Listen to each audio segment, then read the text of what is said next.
All right, take 3. All right, this is video number 3, and this video is going to be about casting on and about how to prep your work. Honey, my dogs are making a big noise. I told you guys there would probably be dog noises. So what we're going to talk about in this video, and remember I said these videos are going to go slow and step by step because they're being made for absolute beginner knitters. One of the things that I wanted to bring up in this video is about learning how to knit. Knitting is very much muscle memory, and it's very much something that you want to learn to do and that you'll be able to do it in your sleep. So a lot of what we do in knitting is, well, all what we do in knitting is moving our hands and creating a product. So I don't necessarily think you should learn from one video when you get really good at knitting, but my suggestion would be is pick a style of knitting and stick with it. Pick a teacher and stick with them. It doesn't have to be me. I'm not making any money off these videos, so I don't give a shit if you want to use them or not, but if you do, I hope I can be a good teacher. But when I started knitting, there was no internet, and I was taught from one teacher. I do think that's why I learned to be so proficient and so fast. I don't like trying to focus on a million things at once. I like to focus on one thing at a time.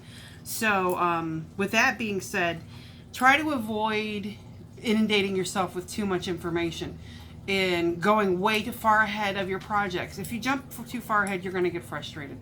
So part of that discussion is what we're going to talk about today, prepping your work. I have a 3-bag rule, which means I'm only usually running 3 projects at a time, and I had to learn this the hard way because I would have 10 projects and 10 bags of stuff in the house, and I wouldn't get anything finished, and that's kind of frustrating. I mean, if you're going to start knitting, you want to actually finish something. You as the beginner now get 1 bag. 1 bag, that's it, because you're going to keep practicing until you get good. So prepping your material, get a project bag where you can keep your yarn and your materials. So the only thing you're going to have in your 1 knitting bag is going to be your size 10 knitting needles. These are shorter than the ones that I had in the last video. Your scissors and your yarn. Now, before I start teaching you how to cast on, the first thing I'm going to teach you is how to prep your yarn. You can ask any machinist or any person who's ever worked in a factory or a production line. You're not going to get good material if you don't prep first, and you're also going to be slower than a son of a bitch because you're going to be it's just going to be too much. Lack of prep time makes the time to make your product longer. I'm going to be talking a lot about 2 phrases, value added and non-value added.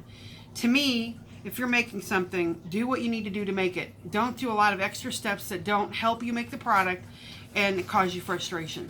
So before I ever start knitting, the first thing I do is this. I brought a bunch of skeins to show you what yarn looks like when they sell it. All right, so these are standard skeins of yarn, and this one is one of my beat up skeins that I just use for the heck of it. And you know, these are just I've always got something on my yarn, huh? These are just examples of what skeins look like. I didn't get a cake skein, and this is another nice little skein. This is from the Yarn Paradise. I love these guys. So when you want to start your yarn, I don't care what kind of skein it is, but I'm going to tell you right now, ball it up, because when you ball your yarn up, it does not tangle in the middle of a project. I know some knitters are probably going to be like, well, that's bullshit, Rowan, you know, you don't have to ball your yarn up, but I'm telling you, after all these years of knitting, I knit faster because my product is ready to go. What I do is I ball the yarn first, and I'm going to show you how to ball yarn, and then I throw the ball into something about this size, and I use a lot of these Folger coffee cans. You only need 1, and guess what? If you drink coffee, these things are free. There you can get like yarn holders at like craft stores for like 10 bucks, 15 bucks. This is perfectly fine. And then when you go to knit, that yarn just comes right out of there. See that? No tangle, nothing. When I knit or cast on or whatever I do, first I ball my yarn, and then I put it in something like this, something probably not too much bigger than the size of the ball, because you don't want it flopping around. And obviously you don't just throw it on the floor, because if you have dogs or cats, it's a lot of fun. I put this on the floor on the inside of my left foot.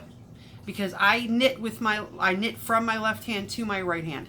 So it just feeds up into my left hand and it just goes in the machine and it just keeps on going, and I don't have to stop. I don't have to untangle. It just feeds right up out of there. So let's talk about how to ball yarn. I know it sounds like it'd be simple, but some people don't know, and I want to try to cover everything. So again, even these skeins, they're kind of small, but if you had to do this in a pattern, you wouldn't be a happy kid when it got all tangled up. So here's how you ball yarn up. When you use a skein like this, most of these skeins, you got to pull stuff out of the middle to find the end of the skein. That right there is a tragedy of biblical proportions, because most of the time you can't find the end, and it comes out. You got to figure out what end it is, and this is just going to be a good way to show you why I don't do this. And you pull it out and you find the end, and once you find the end, wherever it is, I don't know, then you can start balling it. But this is why I always ball my yarn. If you get it from the outside, it's going to wrap like this, and it's going to do one of these things. You know, it's just a huge waste of time. But most skeins, like I said, you can reach in there and you can pull it out. This one's been beat up a lot, and you will find an end and then start balling it from that end. Let's use this skein. It's got the end coming right out. Oh, nope, see? And, you know, I don't know why they even use skeins. I don't know why manufacturers just don't ball the yarn. So you see how that came out of there? So now what I would do with this yarn, and I might as well just use this to ball because I got to use this yarn for a project anyway, is find the end, which is always fun. And again, good illustration about why I don't ever knit out of a skein. Just this alone is a big pain in the ass. Where's the end? Another note for these, never ever ever pull yarn tight. If you get frustrated to get the knots out, you have to keep the yarn loose. If you pull it tight, you're going to have a much worse knot in there, and that's no fun. Alright, so this is really good yarn. By the way, I love this stuff. The butterscotch buttercream yarn, great yarn. Alright, so here's how you make a ball of yarn. First, you take the end, and then you take I usually use about 3 fingers, and I start wrapping. I get, you know, a nice chunk of yarn in there, and then I have a little line like this. Then I take the yarn and I start going crossways. Wrap it a few times, hit it up, see how fast we're going. Don't go too fast and end up tangling it. But the good thing about when you tangle these is all you have to do is use this to go through here. Imagine if you had a full shawl or something like that on this. You'd have to cut the yarn. I don't like cutting yarn. I don't cut yarn unless I absolutely have to. And then I use very special stitches to join it together because I don't think any knitter likes a bunch of bumps and a bunch of yarn knots in the middle of their work. Once I get to this point where I have a little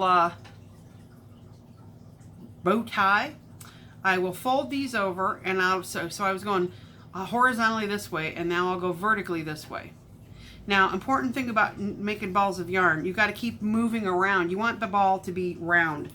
You want it to be like this. You don't want it to be lemon shaped. If it's lemon shaped, what happens is all that yarn will just kind of peel off, and that's okay if you're going to keep knitting, but it will run the risk of getting tangled.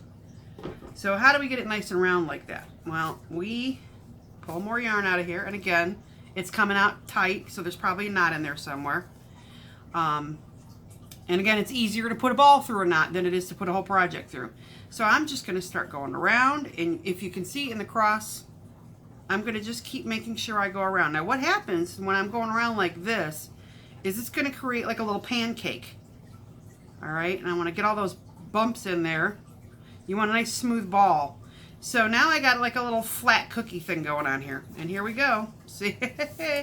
Never fails. Again, this is why I ball all my yarn.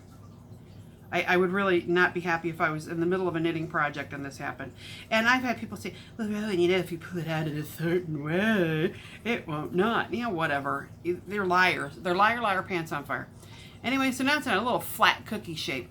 What I want to do now is I want to go against the flat shape. So I'm going to hold it up like this. So here it is flat. I'm going to flip it up, and I'm going to start going around like this vertically. And now you can see, again, Jesus, Mary, and Joseph. They also sell skeins, a twisted skein. A lot of people who do custom spinning and dyeing will give you a skein that's twisted. I had one. I was going to break it down. I'll make sure I bring it next video. Those are a son of a bitch. So anyway, I'm going to keep going around now, and I have my neat little, and now as you can see, because I'm moving the ball, it's actually turning into a ball. This is another neat thing to note. No matter how much yarn costs, every once in a while, this is a brand new skein of yarn.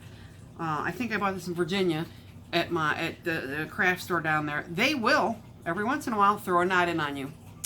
So there you go. And we're going to roll and roll and roll and roll. And you want to make sure every time you roll, you cross over your where you just got done, because you don't want it falling off. Now I'm going to keep rolling until we get it into another flat shape here. Again, we don't want any lemons or cookies. We want a nice round ball. And I'm going to roll it again. And now, since I got these grains going this way, I'm going to roll it to get the grains going the other way. Or the line of the string going the other way. Parallel to what I just did. So I'm going around this way, nice and tight. This is one thing in knitting you want to do tightly. Now, all these things are going this way. I'm going to switch it, and I'm going to go this way with it. I'm going to roll it around and keep going and keep going and keep going until I got a nice coating. I call it a coating on here. And you see my thumb is making a little circle dent in there. All right, now it's good enough. Now look at how nice and round that's coming out. Now I'm going to see if these yarn strands are going this way. I'm going to turn it, and I'm going to start going this way. So that is how you make a ball of yarn. And keep going, obviously, till you're done with the skein. Oh, look. Ta-da! Fix that one. And there you go. So, ball your yarn. When you go get your, remember, single color, no multiple colors, and light. And I wouldn't go white. I would go something like this. Orange is good. I don't know where my gray yarn went. It's gone. I cleaned the kitchen the other day, and, you know, I get the memory of a gnat, so I put it somewhere. So, that's it. And then what you're going to do is you're going to drop your ball into your whatever. I mean, I buy cans for the dogs. We buy these bones for the dogs, and they come in these big plastic cans. Wash it out, throw it in there. And if you want, some people are kind of picky, you can take the lid and cut a hole in it. I would cut a big hole in it so that you know you don't fray your yarn. But I don't see any purpose in it. If I want to take my knitting with me somewhere, I just pull it out of my yarn bag. I'll put my yarn bag on the floor, my project bag, and I'll pull it out of there. You know, once in a while I go to Stitchin' Bitches with girlfriends, and we have a good time, and there you go. So I brought another example before we start talking about casting on, because I want to teach you what knitting is. Casting on, we're going to do 3 types of cast on today, and I'm going to go slow. So we can watch the motions of them, and it's going to get tricky, so I'll go really slow and then practice them, okay? These 3 types of cast-ons are my favorite. They're not the only types of cast-ons, but I tend to use them more because they're fast and they're efficient, and they create a different type of foundation on your chain, on your needle. Casting on is just like if you were a bricklayer and you were building a wall, you would lay your bricks. You'd lay your bricks down, and then let's say I knit from left to right because I feed the yarn on my left hand. If I were a bricklayer, I would lay down my first layer of bricks, and then I would build up, and I would come back to the left with the next layer of bricks, and then I would go up and I'd go back to the right. That's what knitting is. You're just building loop upon loop upon loop upon loop. So we're not going to go into loops till the next class, but that foundation row is your chain row or your cast on row. Example, this is a project I'm working on right now, if I can get it from not falling over. So when I read the pattern, and this is a good example of cabling, these are purl stitches and these are knit stitches. When I read the pattern, it said cast on 148. So I cast on, there's 148 stitches. We are not going to worry about number of stitches right now, because guess what? You're just going to be practicing. The stuff you're going to make is going to be ugly, and that's going to be okay. And I don't care how many you cast on at first. You're going to keep practicing cast on with this until you get it right. You can rip it right off the needle and start over again. But when they say cast on, they mean they're going to tell you how many stitches you have to put on your needle. And again, that pattern called for 148. Now, notice I used the double-ended needles because I needed something big. This is going to be a hood. So this is why cast on and bind off are important. If you do not practice cast on and you don't get a good tension, you're not going to get a good edge. All right? You're not going to get a nice solid edge on your project. You're going to get bubbles and bumps. Eventually, you're going to have to sew stuff together. If you don't learn how to cast on and bind off right, you're not going to get nice, pretty edges, okay? So that's why it's important to practice these cast on stitches. And do it till you get it right. I would not go to the next video until I was casting on it. I'll show you what it's supposed to look like and what it's not supposed to look like. But that is what it is. It's the base row of what you're doing. That's your cast on row. And again, you can see the stitches. All knitting is putting a loop inside a loop. That's it. 2 stitches, knit and purl. And there's obviously many variations of how you do those. So we're going to put this aside and we're going to get all kinds of crazy. For this, I'm going to keep my yarn up here. I'm not going to put it on the ground so you can see what I'm doing. The first stitch I'm going to teach you is called a butterfly cast on or a long tail cast on. Another confusing thing about knitting videos and getting too much going on is people make up names for stuff or they're taught different names for things and it gets a little confusing. So I've heard this called butterfly. I've heard it called long tail cast on. And this is the one I use the most because it's the fastest. For me it is. Anyway. Now, pros and cons of this cast on. Pro is it makes a nice smooth cast on. The knots are nice and never ever pull anything tight in knitting. Ever unless you're tying a knot at the end of your work. So once you get used to this motion, it creates a really nice seam, the bottom seam, and I'll show you what it looks like. The bottom of the work always has a little braid at the bottom of the needle and that's your base row. What I don't like about this stitch, and you know, it's kind of a give or take, it's not worth not liking this the cast on for. When you're doing a long tail cast on, you have to make sure your tail is long enough to be able to compensate for how many stitches you're going to put on that needle. So if you want to put like 100 stitches on the needle, you got to make sure you have enough tail to put 100 stitches on that needle. I usually go a little longer, just because that way if I have too much, I can always cut it off. Now notice I didn't roll this, so here's what we're doing. This pattern, the pattern for the hood, actually calls for 148 with a big long tail on it, and then you're supposed to wind that yarn up and it's supposed to hang off your work, and I'm like, fuck that, I'm not doing that. That would make me crazy with that ball of yarn just flopping around. Big deal. So I have to do a seam later. I was like not happy with it, but I did do the long tail cast on and I had a lot left over and I ended up cutting it and whatever, big deal. So it's gonna look a little complicated, but if you practice, it's not. Now again, I am left-handed. I was born left-handed, but due to school in the 1960s, I was not allowed to write with my left hand. So now I'm very ambidextrous, and I do knit in my left, work from my left to my right. But the first thing you need to know about any cast-on stitch is how to do a slip knot. Now I know some of you already might know and say, oh, Rowan, you're being redundant. We know how to do a slip knot, but there might be some of you that don't. So, slip knot. And I am going to hold it flat down there so you can see it. I probably should have the camera behind me. So the slip knot is easy. Basically, you're going to take, it doesn't matter with this one if you have the tail end or if you have the working end. So the end that's attached to the yarn, we're going to call the working end, and this is going to be the tail end. This is my left hand, right hand. I'm going to take my right hand, and I'm going to just loop that yarn so I make a little circle. You see where the yarn, so this, my tail end is over the top of my working end. And then all I'm going to do with that is I'm going to go into it, I'm going to pull it through. Boop! I made my first loop. Isn't that neat? Little slip knot. So now all I have to do is go like that, and it slips short. So let's look at it again. I'll do it one more time. Left hand, right hand. I'm going to take the right hand, which is the tail end. It doesn't matter for this cast on, because you have to have your, if you run out of this, you're running out of stitches anyway, so big deal. So I'm going to take the right hand, I'm going to cross it over the left hand and make a little circle. And you see how the right, the tail is on top and the progress and the working yarn's on the bottom.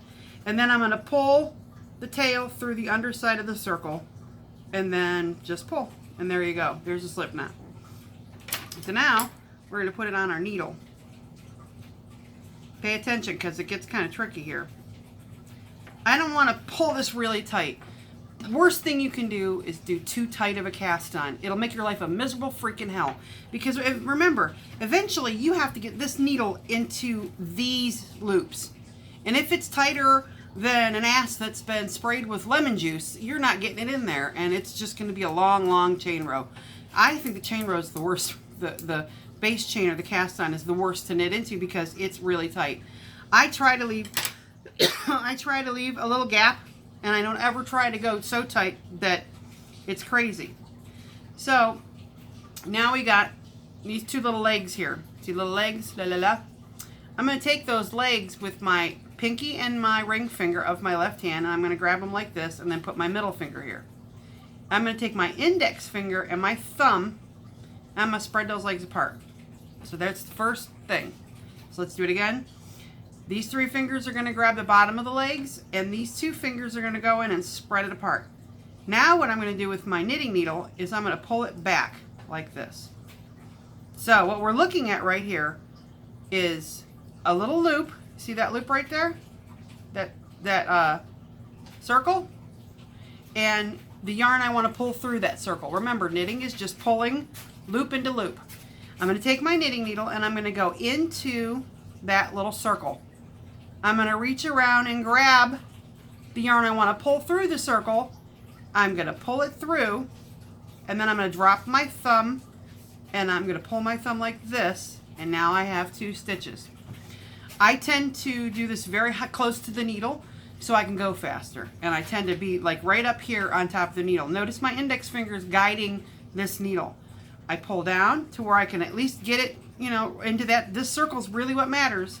And you got to have the crossover so it's an actual loop. Go in, grab, drop. So I'm going to go a little faster. In, grab, drop. In, grab, drop. In, grab, drop. I'll do it slow. See how fast that goes? And notice how nice the bottom looks. Notice how nice and clean that is. As I say that, one of them kind of switches around. Again, 3 on the legs, 2 between the legs, lay it back. So you got this around your index finger and you got the circle around your thumb. You're going to go underneath it and you're going to go up through the circle, up through the middle circle. Grab this, just pull it back through. See how I did that? I went over the top of it. I just pulled it back through and then I let my thumb go and then I'm ready to go for the next one. And then I drop, in, grab, drop. Grab, drop. Grab, drop. Grab, drop. So that is a long tail cast on, and again, nice braided edge here, and that's what your edge is going to look like when you start knitting. And that's the long tail cast on. If you have questions, you can go ahead and put them in the comments. And now we're going to do the next cast on. Neat note about the long tail cast on. I didn't learn a long tail cast on until I was in my 30s. My grandma Canterbury never knew how to do it, or she never showed me how to do it. So yeah, you're going to learn the basics here, and then once you get the basics and you're good at it, then by all means, because I love the long tail cast on, and I again didn't learn it until I was in my 30s. I'm way over 30. This is the one my grandma Canterbury taught me, and she called it a knitting cast on, or yeah, knitting cast on. So I'm going to make my slip knot. Now this is knitting. It's basically it's knitting. And the one I'm going to teach you after this, I got to find out. I don't have a crochet hook, so I'm going to be in trouble unless I can con my husband and go and get me a crochet hook. But I doubt he'll be happy about that. This one, so that one might have to wait till the next video. I forgot a crochet hook. I might have one in my bag. Anyway, so this one you don't need a long tail for. What you're basically going to do is you're going to knit the stitches onto your working needle that's attached to your working yarn. So we're going to make a slip knot. All right, we're not going to make it too tight. We're going to hold it in our left hand. Now, without going into this, you're going to learn this in the next video, so don't even look at that, because we're going to use long tail cast on. This is basically doing a knit stitch, but what we're doing is we need to go through this loop and we need to add another loop onto this until we have as many loops as we want. So when I start teaching you knitting, we are a sewing machine now. We're a knitting machine. We don't stop for anything unless the house is on fire. And even then, it's questionable, depending on what the firemen look like. I'm going to keep my thumb here, because my thumb does a lot of controlling. It moves the yarn up and down. My index finger acts as, you see on the sewing machine, that's what my index finger is. We're not going to learn how to thread the machine yet. I just want to show you this cast on. So this needle is going to go into that little hole. That's why we don't make that hole too tight. And we're going to shove it in. Now we want to pull this needle through this hole. Or not, sorry, we're going to pull this yarn through this hole. So we're going to go in, and I'm going to go underneath the yarn. My index finger comes up and kind of holds it on there. And then I pull it through that hole. And then I put it back on the needle. And now I have 2 stitches. Now, I don't usually take the right needle, my right hand needle out when I do it, but I wanted to kind of show you. So now I'm going to go into that loop, and when I do this one, I'm not going to take the needle out. When I do the knit stitch, I don't ever take the needle out. I just keep adding and adding and adding and adding till I'm done. There's no reason to take this needle out of this hook when you're doing this cast on. So it's going to go in, again, nice and loose. See, I'm not killing my, it's not like digging in there. I'm going to go underneath the working yarn, and I'm going to twist it. See how nice it twists down there? This is another thing I developed on my own. I kind of just did it. I used my index finger to hold that yarn on there, because when you're beginning, it's a pain in the ass. It's hard to get it through there if you're not used to it. And so when I come through down here, see how it goes underneath there? And it comes up. Now, I always pull extra tight, extra far, and I just drop right back on. Wrap, pull, drop. Into that loop, pull it up, slip it on. Now, I want you to watch the motion between the front and the back of the needle. I knit in the back and I purl in the front. A lot of videos you'll see women do the opposite. They knit in the front and purl in the back. So that's why I'm coming in through the back of the needle. And when I pull that through, it's going to come through this needle, and I'm going to shove this needle to the front of the needle. Why? Because it helps hold it on, and it also offers me the twist I need in the chain, because when I come up like this, I'm going to go right back down to the back of the needle, just like a sewing machine. Around, pull it through, stay on that side, give yourself some slack, put it back on. In, up, around, and on. Around, through, give yourself some slack, pull it out. Now when you're coming back down, remember, don't pull really tight. That's another reason I like using the Continental / sewing machine hand, because it's almost impossible with your hand like this to pull that so tight that you're not going to be able to get. Now I want you to look at the difference of this chain. You see how those are nice and wrapped chain? They're just like a little line, like a little spine. It is a little bit tighter than a long tail cast on. It's a different type of line. It's just as good. I find the long tail cast on easier to knit into when you go back to start knitting, because this is pretty tight. But it does make a nice edge, and so that is the knit cast on. I'll do it a couple more times to give you a good look at it. And I'm going to check in my bag and see if I have a crochet hook, because I'm going to show you my cheater chain. If not, we'll just wait till the next video. Another reason I don't ever take it out when I'm doing this is because it's a big pain in the ass to put it back in, because you want to keep it loose. In, wrap it. I hope I can see this. I'm not very good at videotaping, so videotaping, that's how old I am, videotaping.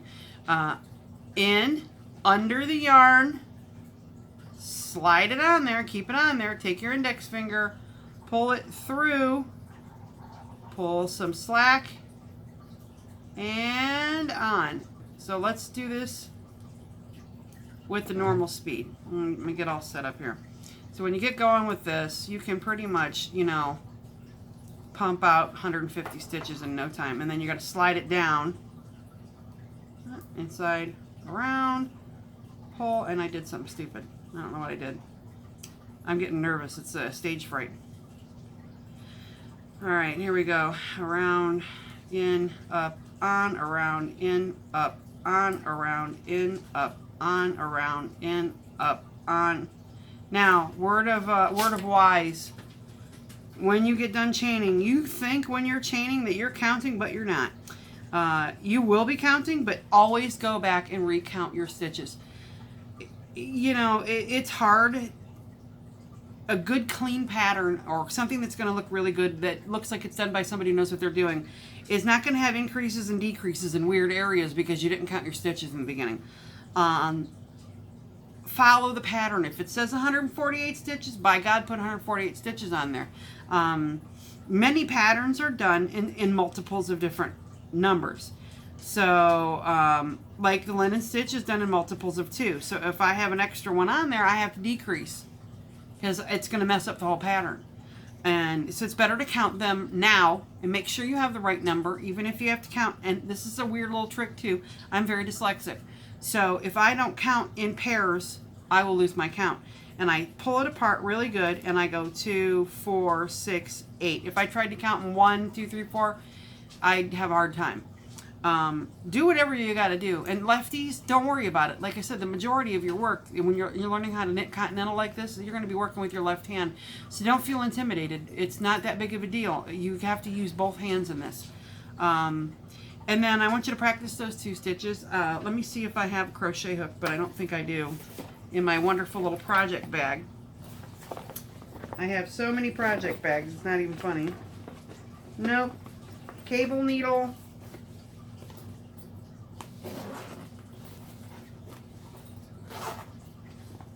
And buttons.